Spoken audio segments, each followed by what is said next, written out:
Yeah. What is the mandate of this agency?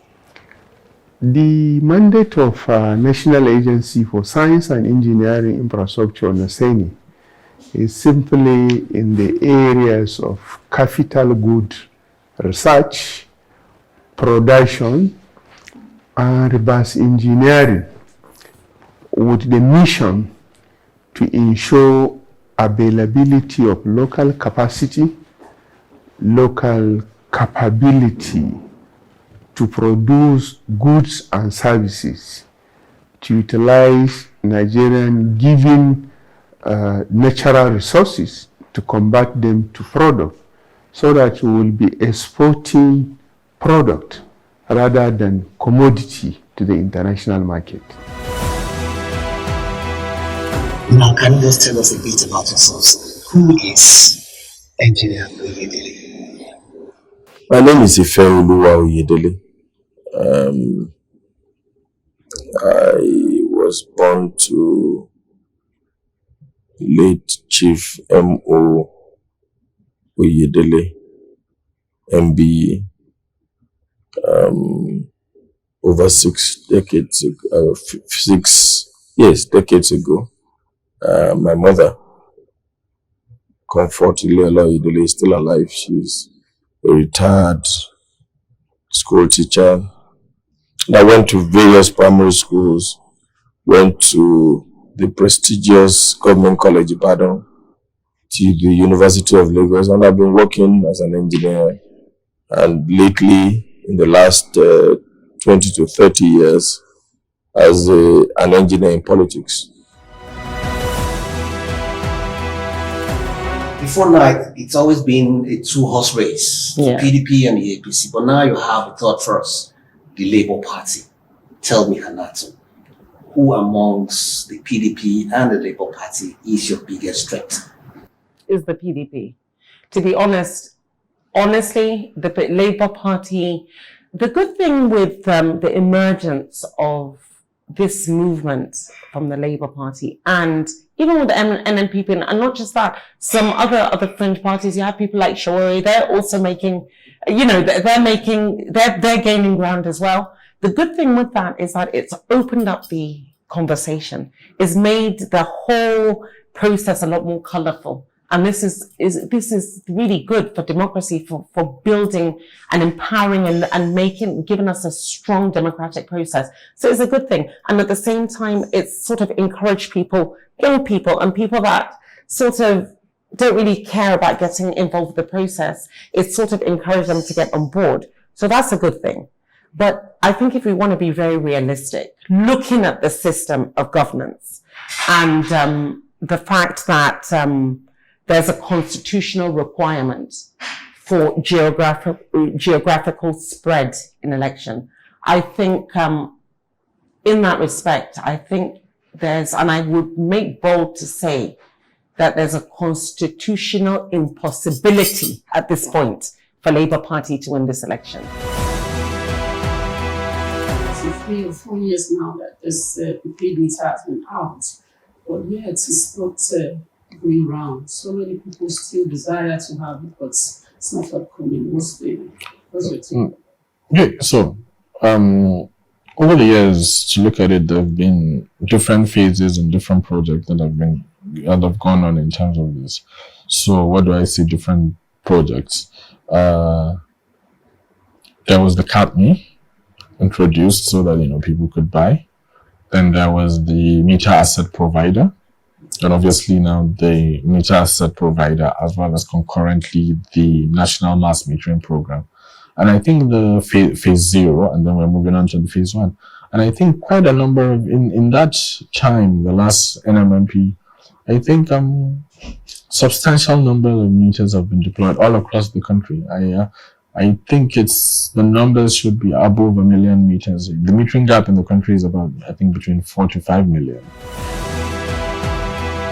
When you remove the Asiwaju factor from APC, he's somebody who has, over time, affected lives in different strata. And now you look at the party APC and the ongoings in the Nigerian play.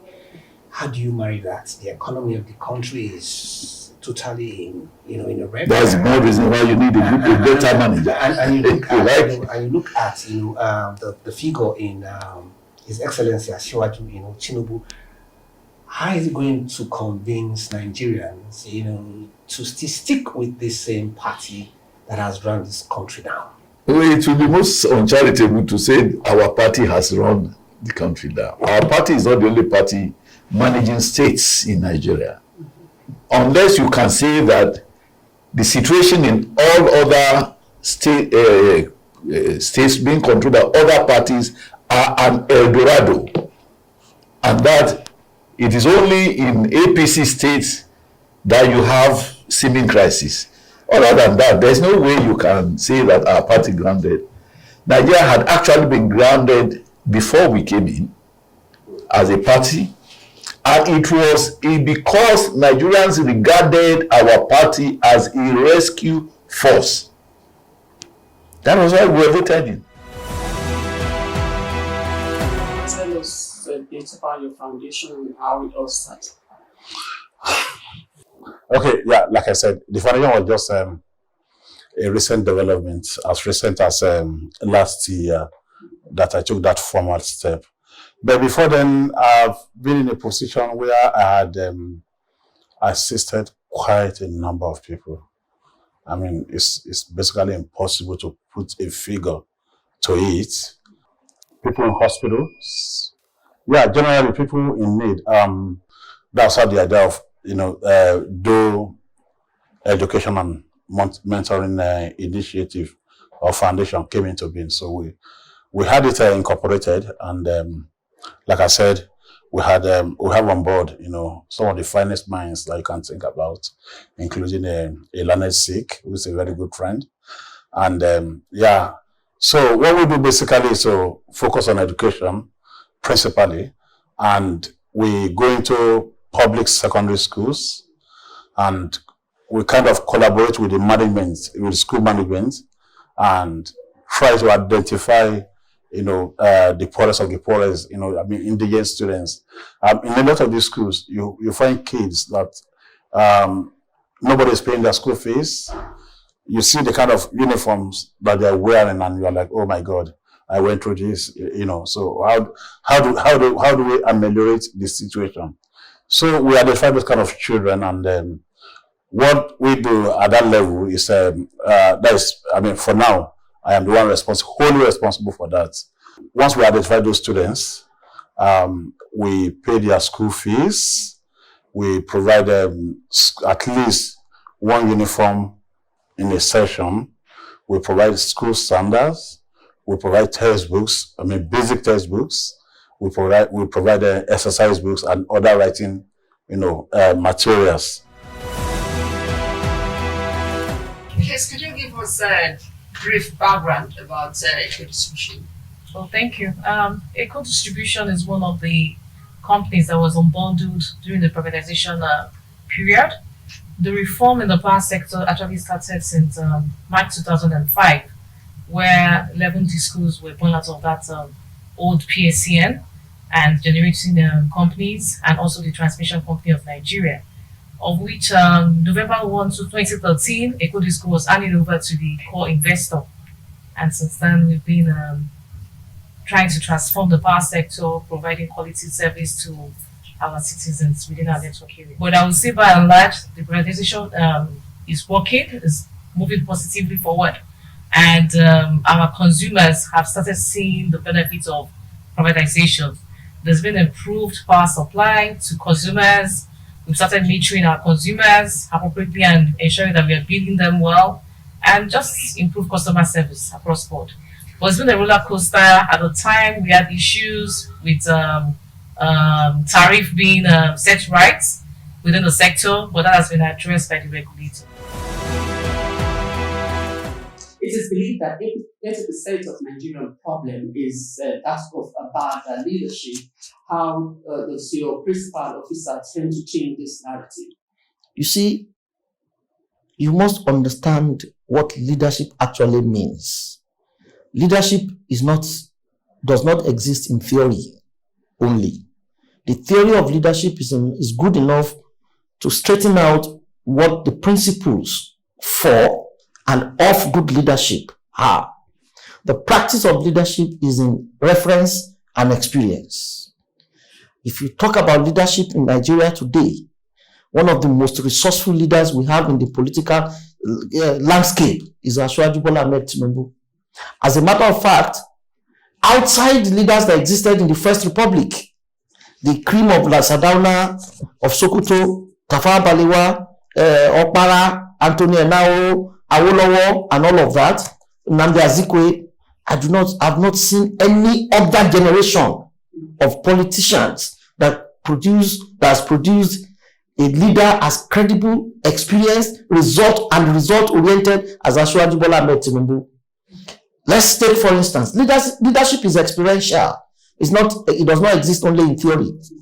Experience of leadership, from what we can see from what Asiwaju has done, Asiwaju is not only a leader that produces infrastructural and developmental results, but a leader that builds leaders. That is a leader that will live forever and will never die. Transportation Secretariat here at the FCT, can you give us a brief background and the mandate of your officer? Thank you very much. Once again, you are welcome to the Transportation Secretariat, FCTA. From the background, I think let us know when even the Secretariat was created. You will agree with me that the scale of service in the territory keep getting upgraded from time to time. And so by 2004, a concept of having secretaries or secretariats came into the fold. And the transportation was one out of so many secretariats that were created. And here we are. I think I may likely file out among those who served in this capacity. I think if I'm not number 9, I should be number 10 now, possibly.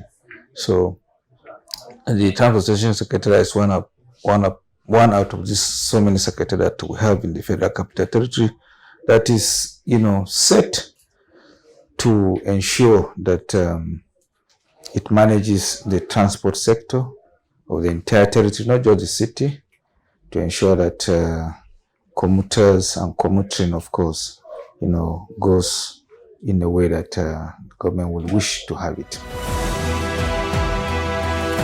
We've heard so much about the man they call Seyi Adesina, Seyi Adesina. Who is Seyi Adesina? Thank you so very much. In a nutshell, my name is Seyi Adesina. I'm the Special Assistant on Media, Projects and Developments to the Honorable Minister of State, FCT, Dr. Ramatu Tijani Aliyu. At age 11, I lost my dad. If you call it today, what they call born with a silver spoon before age of 11. Yeah. But after age of 11, it was like, in Yoruba they say, just like the whole thing just went so bad. I remember vividly, my mother sold her jewelries, sold her clothes to send her to school. It was so tough. And when I finished my secondary school at just like going to be 16, I look around. When I was going to like 19 years, I just look at the whole setup in the village then. I say, if I continue this way, I think I'm going to end up in poverty. I'm a very, very daring person. I like taking risk in life. APC campaign has flagged off proper. Take us through what's been happening. Oh my goodness, the APC campaign has flagged off. We flagged off on the 15th of November. And so far, we've been able to go to a number of states all over the country. And in addition to the rallies, because we do rallies where we're able to sort of interact with the general population that are able to attend those rallies.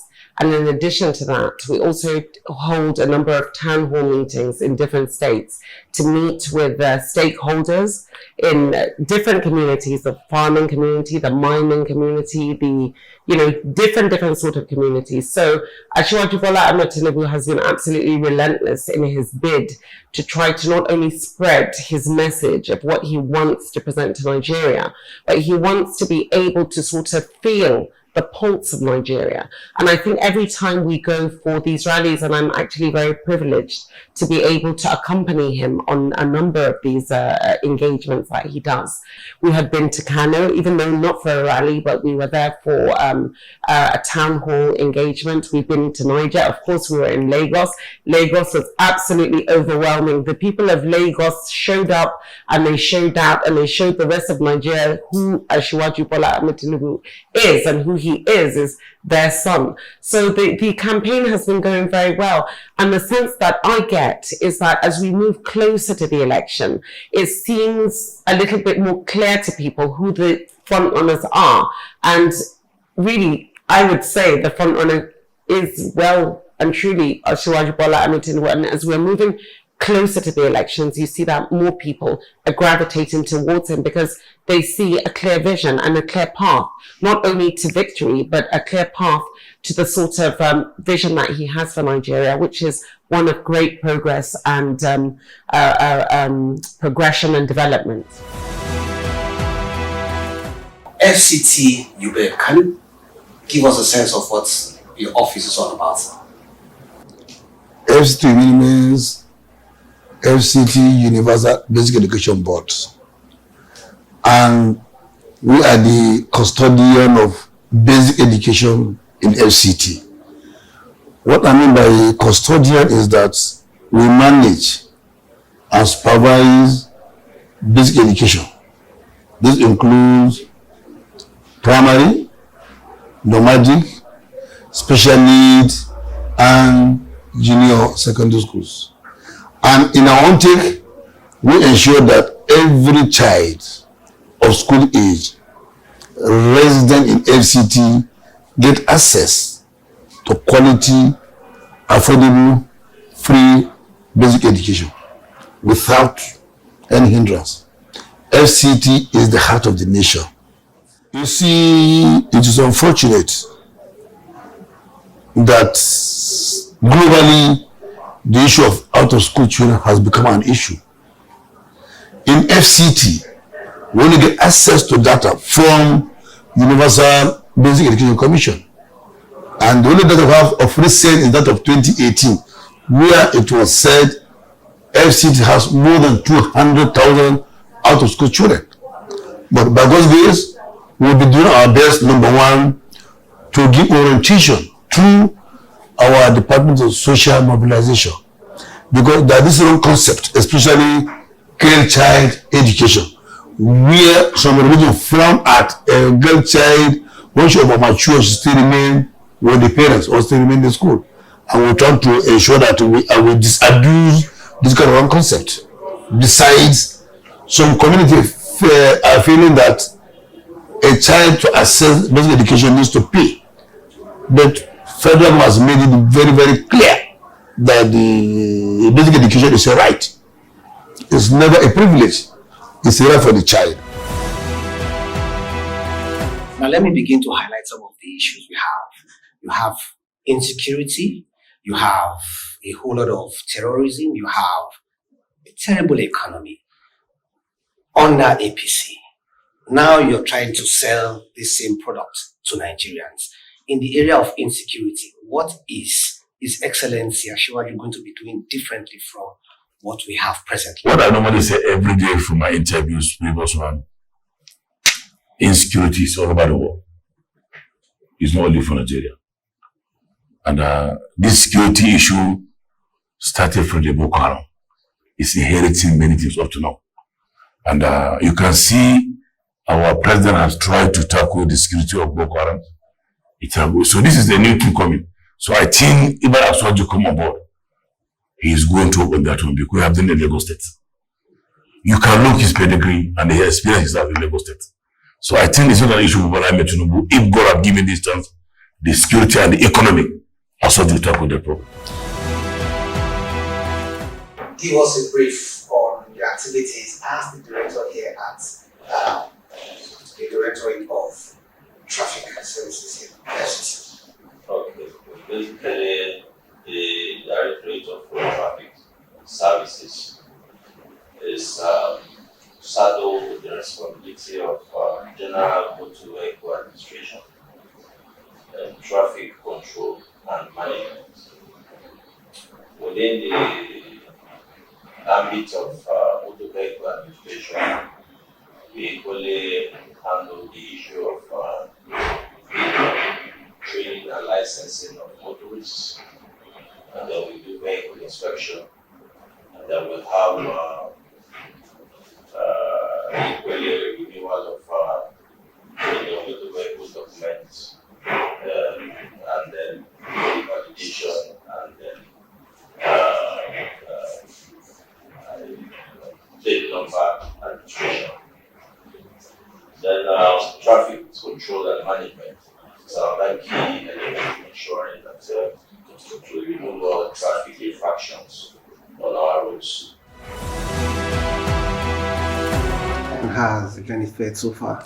Now, the journey to transit Nigeria from a raw material based economy to a manufacturing economy has been very challenging due to so many factors.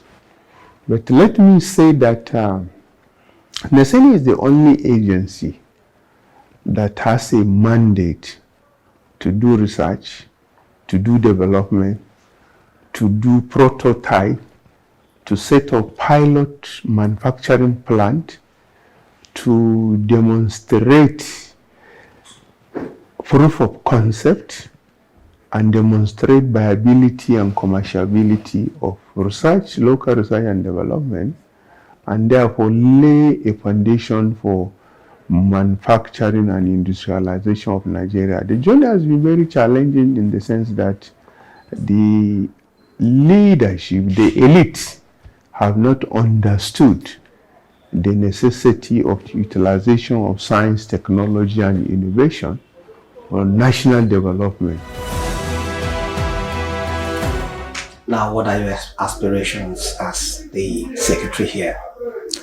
Oh, it is the desire of all appointees of a government to ensure the service are rendered as expected. And as the core mandate of the Secretariat is to ensure that we add value to the administration. Don't forget, this is the capital city of the nation, and of course, it must look different in all sectors, in all ramifications. And you know that as the city keeps, increasing in size and in population, the influx, keep adding volume, okay, to the population of the entire Federal Capital Territory, but in particular the city, because this is where things are happening. And so every Nigerian coming from all sectors, all sections of the country, wishes to have a stay where he can just have one or two things to do within the city. And so it's been saturated, it's been overpopulated, the city is being overwhelmed by all manners of people, because of course, maybe this is where things are happening, these are where facilities are, these are where social amenities are, and therefore, day in, day out, on daily basis, there are influx of Nigerians into the city. And so what do we do as a government, under and through this Transportation Secretariat, is to ensure that the commuters have a smooth ride, right? And of course, where we have gridlocks, what do we do to checkmate its excesses, so that as you are coming into the town or you are moving back to your home after service, of course you have a free flow of traffic.